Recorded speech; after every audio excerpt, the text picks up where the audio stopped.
ಬಿಸಿಲಲ್ಲಿ ಮಳೆಯಲ್ಲಿ ತೊಯ್ದು ಇವತ್ತು ರೈತ ಏನಪ್ಪ ಅಂತಂದ್ರೆ ಹೋಗಿ ಹೊಲದಾಗ ಬೀಜ ಬಿತ್ತಿ ಅನ್ನದಾತ ಅಂತ ಹೇಳ್ತೀವಿ ನಾವು ರೈತನಿಗೆ.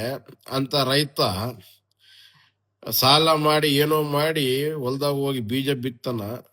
ಬೀಜ ಬಿತ್ತಿದ ಮೇಲೆ ಅಲ್ಲಿ ಏನೋ ಬೆಳೆ ನಷ್ಟ ಆಗಿರ್ತದ. ಬೆಳೆ ನಷ್ಟ ಆದ ತಕ್ಷಣ ನಮ್ಮ ಕಲಬುರಗಿ ಭಾಗದ ದೀನ ದಲಿತ ನಾಯಕ ಅಂತ ಹೇಳ್ತೀವಿ. ದೀನ ದಲಿತ ನಾಯಕದ ಬಲಿತ ನಾಯಕ.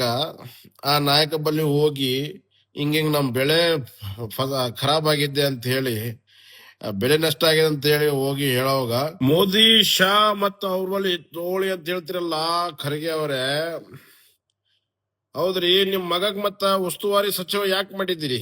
ಇಲ್ಲಿ ಏನು ಉಸ್ತುವಾರಿ ಸಚಿವ ಏನ ಮೋದಿಜಿ ಅದಾರ, ಏನ್ ಶಾಜಿ ಅದಾರ? ಇಲ್ಲಿ ಉಸ್ತುವಾರಿ ಸಚಿವ ನಿಮ್ಮ ಲಾಡ್ಲಾ ಮಗ ಅಂತೇಳಿ ಎಲ್ಲಾರು ನಿಮ್ಮ ಹತ್ರ ಬರ್ತಾ ಇದ್ದಾರೆ. ಅವನಾದ್ರೆ ಇಲ್ಲಿ ಇರಲ್ಲ, ಅವ ಬೆಂಗಳೂರದಾಗೆ ಕೂತಿರ್ತಾನ. ನೀವು ಬಂದಿರಿ, ಹಿರಿಯರಿದ್ದೀರಿ, ನೀವು ಸ್ವಲ್ಪ ತಿಳಿಸಿ ಮಾಡಿ ಏನಪ್ಪಾ ಅಂತಂದ್ರೆ ಗುಲ್ಬರ್ಗ ಜಿಲ್ಲೆದಾಗ ಏನ ರೈತರ ಸಮಸ್ಯೆ ನಿಮ್ಗ ಅರ್ಥ ಆಗ್ಬೋದು ಅಂತ ಹೇಳಿ ನಿಮ್ ಬಂತಂದು ಹೇಳ್ತಾ ಇದಾರ. ಅದು ಬಿಟ್ಟು 6 ಆಡಿಯೋರ್ ಮುಂದ 3 ಆಡಿಯೋರ್ ಅಂತ ಏನೇನ್ ಮಾತಾಡ್ತಾ ಇದ್ದೀರಿ?